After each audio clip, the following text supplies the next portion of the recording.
Aking bahay na pinili ay pagpapalaing lagi ng ngalan ko'y manatili. Hallelujah, hallelujah,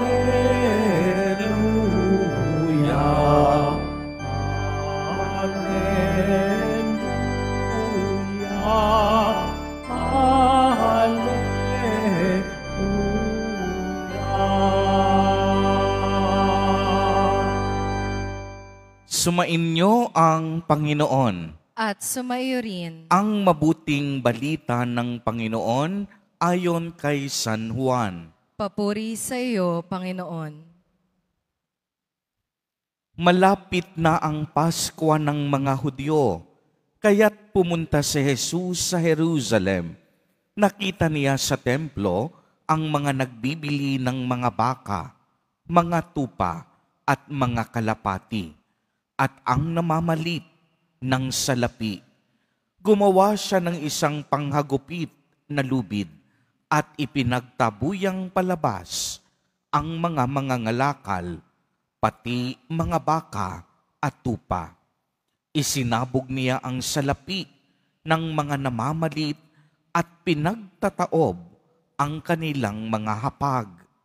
Sinabi niya sa mga nagbibili ng kalapati, "Alisin ninyo rito ang mga iyan. Huwag ninyong gawing palengke ang bahay ng aking ama." Naalala ng kaniyang mga alagad na sinasabi sa kasulatan, "Ang aking malasakit sa iyong bahay ay parang apoy na nag-aalab sa puso ko." Dahil dito'y tinanong siya ng mga Hudyo, "Anong tanda ang maibibigay mo upang patunayang may karapatan kang gawin ito?"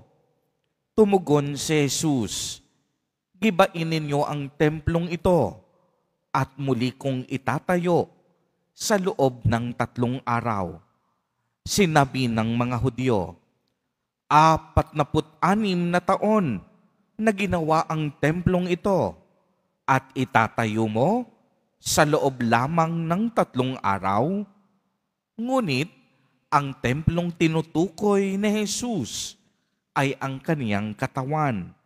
Kaya't nang siya'y muling mabuhay, naalala ng kaniyang mga alagad na sinabi niya ito at naniwala sila sa kasulatan at sa mga sinabi ni Jesus. Ang mabuting balita ng Panginoon. Pinupuri ka namin, Panginoong Hesukristo. Magsiupo muna po ang lahat. Magandang umaga po sa inyong lahat, mga kapatid kay Kristo. Sa lahat po ng ating mga taga-subaybay sa iba't ibang online platforms at sa lahat ng ating mga kadiboto sa iba't ibang panig ng Pilipinas at maging sa buong mundo kung saan tayo ay naaabot ngayon ng ating live streaming. Mapayapang umaga din po sa inyong lahat.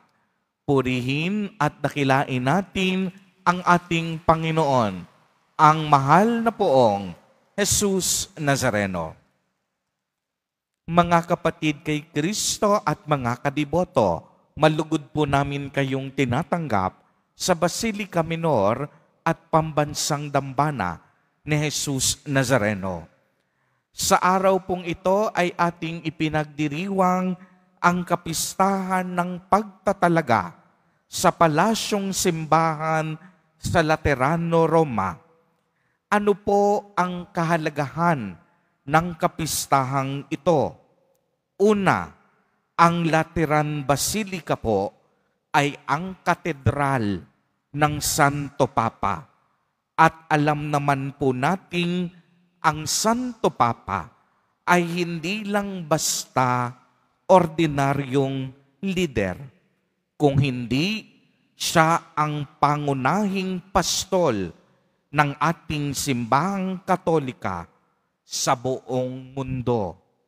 Kaya naman, ang kanyang katedral din, ang palasyong simbahan sa Laterano, Roma, ay ang pangunahing simbahan sa buong mundo.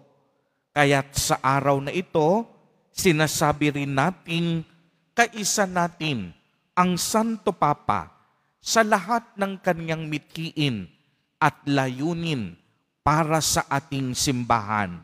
Sa araw na ito, kinikilala natin ang kanyang kapangyarihan at kabanalan bilang pastol ng ating inang simbahan.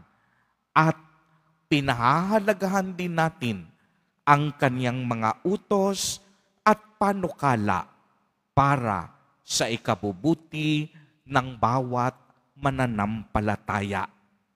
Pero dapat maliwanag din sa atin na hindi lang gusali ang ating binibigyang halaga, kung hindi ang realidad sa likod ng gusali o simbahang ito. Ang bawat gusaling simbahan, kagaya ng tahanan at dambana ni Jesus Nazareno, ay itinayo at itinatag dahil sa komunidad ng mga mananampalataya. Ibig sabihin, mga taong may pananalig, pagtitiwala at pananampalataya sa Diyos. Kaya nga ang bawat simbahan ay refleksyon ng sambayanan ng Diyos na kaniyang pinili, na kaniyang tinipon upang kaniyang basbasan, pagpalain at bendisyonan. Kaya nga ang simbahan ay pinababanal ng Diyos dahil ang simbahan ay kaniyang tahanan. Kaya narinig natin sa ating ebanghelyo sa araw na ito na ipinagtabuyang palabas ni Jesus Nazareno ang mga mangangalakal, pati mga baka at tupa. Isinabog din niya ang mga salapi ng mga namamalit at pinagtataob ang kanilang hapag. Sinabi pa ni Jesus Nazareno, "Huwag ninyong gawing palengke ang bahay ng aking Ama." Ibig sabihin, ang simbahan, ito ay tahanan o bahay ng Diyos. At dahil ito ay tahanan ng Diyos, ito ay isang banal na lugar. At kung banal na lugar, dapat ginagalang at nirerespeto ng bawat isa. Kaya nga binigyang diin din ni Jesus Nazareno na ang templo ay ang bahay ng Diyos Ama. Subalit pagmasdan ninyo, imbis na maging bahay dalanginan, ginawa iyong pugad ng mga magnanakaw o sentro ng kadayaan. Kaya dapat maliwanag din na hindi galit si Jesus Nazareno sa mga tao na nagtitinda at nangangalakal. Galit siya sa mga pandaraya at pagnanakaw na nagaganap sa tabi at paligid ng simbahan. Tunay ngang hindi kalugod-lugod sa Diyos ang anumang uri ng pandaraya at panlalamang sa kapwa, lalong-lalo na ang pagnanakaw. Ramdam natin ang epekto ng pagnanakaw. Hindi na natin kailangang magbingi-bingihan at magbulag-bulagan pa. Hindi lang simpleng kawalan ang hatid nito sa ating lipunan. Lahat tayo alam natin na kahit inosenteng buhay, nakataya dahil sa pagnanakaw ng iilan. Minsan po, isang gabing malalim sa aking paglalakbay pabalik sa simbahan ng Quiapo, ay may nakita akong isang mangangalakal o basurero. Dahil sa kagustuhan kong mapag-alaman ang kanilang buhay, ako ay nagtanong sa kaniya. Sabi ko, "Tay, mawalang galang na po. Gabi na po. Malalim na ang gabi. Bakit hindi pa rin kayo humihinto sa inyong pagbabasura?" At ang sagot niya, "Marami pa kasing basura sa paligid. Dapat mahango ko ang mga ito bago dumating ang truck." "Ah, ganun po ba? Bakit po? Sa isang araw, magkano po ba ang kinikita ninyo?" "Nako iho, maliit lang. Swerte na ang makadalawang-daan o 300 ako sa buong araw at magdamag. Depende kasi kung anong klaseng basura ang mahahanap namin. Siyempre, mas okay kung may mga bakal dahil mahal ang kilo ng mga ito." Nagulat ako sa napakaliit na kanilang kinikita kumpara sa hirap na kanilang ginagawa. Wala man silang kapital, pero araw-araw, dumi, pagkakasakit, at mabahong amoy ang puhunan nila. Napabiro tuloy ako. Sabi ko sa kanya, "Buti po, hindi kayo natutuksong magnakaw." At agad niyang sinabi sa akin, "Nako iho, yan ang hindi ko pinangarap. Unang-una, masaya na ako na kahit ganito lang ang ikinabubuhay ko. Alam mo bang, hindi man ako nagkakasakit. Sa tagal ko nang nagbabasura, hindi ako nakatikim na maospital. Kaya salamat kay Lord, hindi niya ako pinababayaan. Ikalawa, hindi ko naman pangarap ang yumaman. Okay na sa amin ang makakain ng 3 beses sa isang araw. Ikatlo, alam mo ba, kawawa naman ang taong mananakawan ko kung gagawin ko iyon. Kawawa naman sila kung aagawin ko pa ang mga gamit na kanilang pinaghirapan. E paano kung inutang pa nila iyon? Ako pa ang magiging sanhi ng kanilang problema sa buhay. Masaya na ako sa simpleng ginagawa ko." Napalunok ako sa mga sagot ni tatay. Sa simpleng birong tanong ko, ang mga sagot na natanggap ko, mga sagot at aral ng buhay.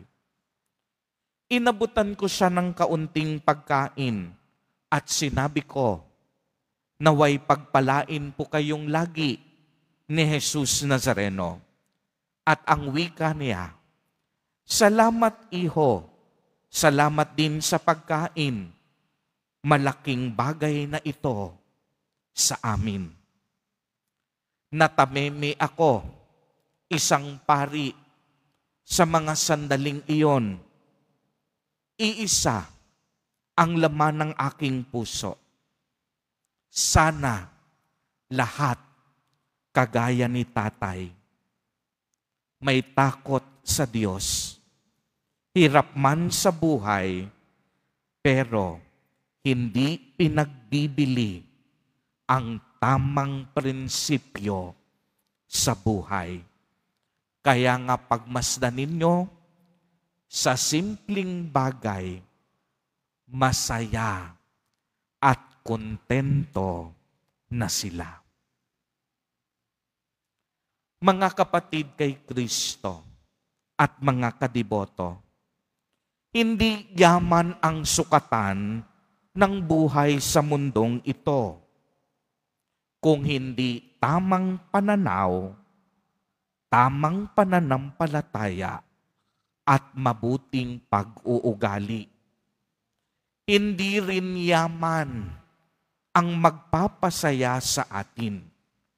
Marami sa ating kababayan ang nabubuhay sa kahirapan, pero marami din sa kanila nabubuhay ng patas at tama. Hindi magarbo ang kanilang pangarap. Ang layunin lang ng puso nila, mabuhay ng wasto, ng marangal, at ng may masidhing pagkatakot sa Diyos. Sana balang araw wala nang pagnanakaw. Sana balang araw ang bawat isa sa atin mabuhay ng pantay-pantay. Sana balang araw wala nang mga buhay pa ang dapat mawala dahil sa kapabayaan at pang-aabuso ng kapangyarihan.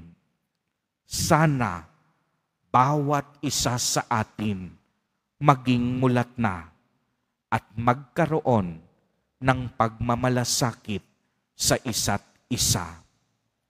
Sana lang sa Diyos tayo kumapit. Kay Jesus Nazareno tayo bumaling at hindi sa luho o yaman ng mundo. Amen. Purihin at dakilain natin ang ating Panginoon, ang mahal na poong Jesus Nazareno.